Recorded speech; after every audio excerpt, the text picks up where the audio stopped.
tardes. El profesor Eduardo Prieto es filólogo. Bueno, sí, así es. ¿Y director del Instituto de Filología? Sí, clásica. Porque hay filología clásica y filología románica, ¿no? Ah. Después vamos a entrar en esos sutiles detalles. Sí. ¿El instituto es antiguo? En la Universidad de Buenos Aires se trata, ¿no? Claro, claro. ¿Es antiguo el Instituto de Filología? Sí.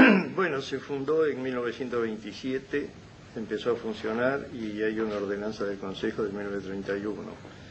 ¿Quiénes han sido directores del instituto? Ahí durante muchos años fue director un profesor Enrique François, que, bueno, formó la biblioteca, publicó una colección de textos latinos y algunos números del órgano de difusión del instituto, que es una revista científica que se llama Anales de Filología Clásica y que viene apareciendo muy esporádicamente por razones presupuestarias, debido a las crisis y fracturas de carácter de origen político, y las intervenciones a la universidad, etcétera. De modo que desde aquel año hasta ahora, el último número apareció el año pasado, pero había sido preparado antes del 83, y es el número 11. Es decir que, bueno, hay huecos. Muchas veces, esta revista nos sirve sobre todo para el canje, para conseguir revistas científicas del exterior que codician bastante estos anales. Porque ¿qué institutos? ¿De qué facultad depende? Facultad de Filosofía y Letras. ¿Y qué institutos hay? Letras. Bueno, hay unos 10 institutos. Lenguas orientales creo que hay. También hay, sí, ahora tiene bastante movimiento porque hay toda la cosa de Japón, de Corea, y todo eso. Inclusive se salva porque se había hablado alguna vez de qué importancia tenía un instituto de lenguas orientales en Buenos Aires. Y aparece el fenómeno Japón y el fenómeno China como posibles mercados, y entonces aparece que... Claro, lo que pasa es que el cuestionamiento se hizo más bien al Instituto de Historia Antigua de Oriente. Es decir, no se hizo en forma muy violenta, pero se dijo que era una cosa un poco remota, averiguar jeroglíficos egipcios en una zona donde no tendríamos ni siquiera la posibilidad de descubrir ni tener copias, ¿no? Ese cuestionamiento significa que empieza a cuestionarse la idea del saber por el saber mismo, ¿no? Que el saber pareciera que debe ser utilitario. Hay una idea como crematística del saber, ¿no? Sí, eso. Si no sirve para algo, ¿para qué saberlo? Bueno, eso desde luego. La ciencia busca resultados y las humanidades buscan problemas. Es una degradación cultural esa. Claro, pero aún en este asunto de Oriente, que yo le decía, ese cuestionamiento estuvo un poco atenuado en general, para los que sabían algo del asunto, por la actuación de un gran filólogo que se ocupó de las cosas de Oriente y Egipto, que fue Abraham Rosenwasser, que fue un hombre, una figura de primerísima línea, fue designado por la UNESCO cuando se hizo la represa de Asuán para el rescate de los monumentos, trajo aquí infinidad de restos arqueológicos tomados en esa zona que están ahora en exhibición en La Plata. Es decir, fue una figura de nivel internacional con publicaciones en revistas importantísimas en todo el mundo. Claro, ante una figura así, el argumento de que no se podía trabajar en cosas de Egipto se venía un poco abajo, porque ahí había una persona que había trabajado y que era estimado internacionalmente, ¿no? Claro. Ahora, esto de las lenguas, sí, efectivamente se articula con una especie de intento de familiarizar al país con esas lenguas de Oriente, así como alguna vez estudió inglés, aquí alguna vez estudiará japonés. Esa es un poco la idea. Tanto que Japón puso muchísimos dólares en la dotación de instrumental y yo sé, ha equipado algunos, no sé qué instituto, pero algunos es ese mismo que lo ha equipado Japón. Eso es bueno que se sepa, además. El doctor Farías Gómez es el que dirige ese instituto y es un hombre que está muy enterado de todo eso y ha logrado una buena cantidad de máquinas. En letras está Pajés Larraya. De literatura argentina. Literatura argentina. Sí, después hay institutos de filosofía, de ética.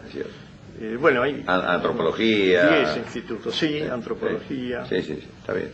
Lo que ocurre es que ahora va a suceder se va a presentar un problema, porque con la mudanza que se quiere hacer de la facultad allí a...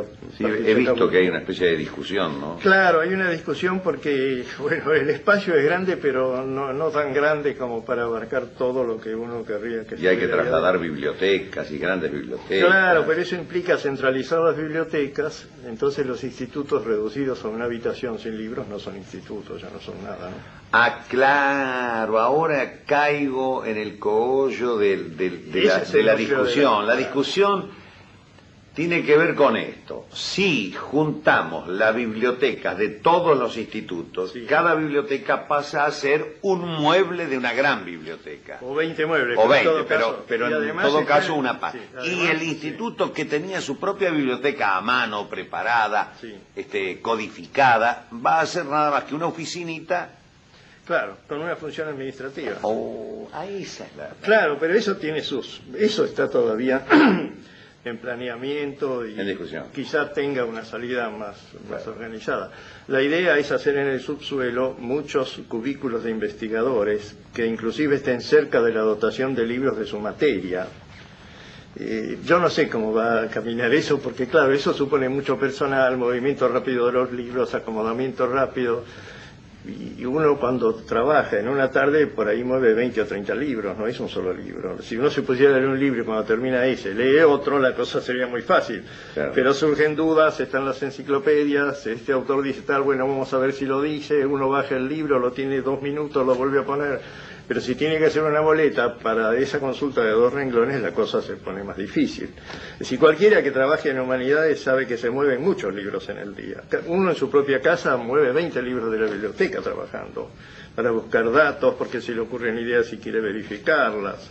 Entonces, esa es la parte que va a ser más difícil, porque hay 4 pisos de distancia, desde los institutos hasta la biblioteca. ¿Y cómo profesor Prieto, cómo historiaría usted la filología en Argentina antes del instituto?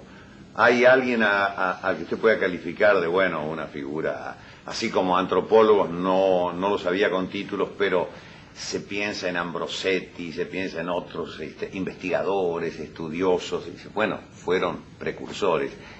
¿A quiénes podría usted calificar como de filólogos en Argentina? Prehistóricos, está bien eso. Eso es un poco complicado, ¿no? Porque se corre el peligro de cometer injusticias. Sí, pero Mitre, por ejemplo...